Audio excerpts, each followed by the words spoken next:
Target ni House Speaker Martin Romualdez na maipasa ng Kamara ang 2025 General Appropriations Bill bago ang kanilang session break sa Setyembre. Dito kasi nakasalalay ang mahalagang programa ng pamahalaan at kaisaan niya ng administrasyon ang Kongreso sa pagpapatupad nito. Sabi ni Speaker Romualdez, magdodoble kayod sila sa pagbusisi ng pambansang pondo para maaprubahan ito kasabay ng iba pang priority measures ng administrasyon.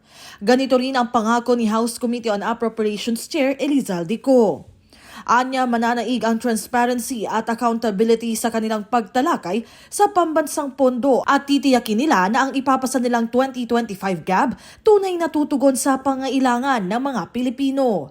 Sa isang press conference, binigyang diin ni Appropriations Vice Chair Janet Garin na tulad noong mga nagdaang taon, asahan na ang marathon hearings para sa panukalang pondo. Kung pwedeng magpuyat, kayang magpuyat, go. Pero ang importante ay hindi siya i-delay ng sobra because too much delay will also delay all the processes. Para naman pagka medyo napaaga ang pagtapos ng budget, mapaaga ang pre-procurement processes. Pag-open ng next year, mabilis na ang serbisyo.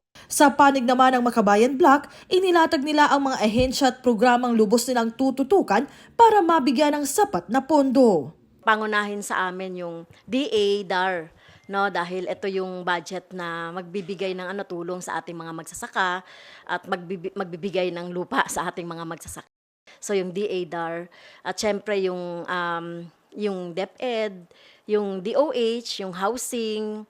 So yun yung mga priority natin na titignan ang budget. Babantayan natin yung higher budget for military, lalo na in relation to WPS issue at saka yung US bases.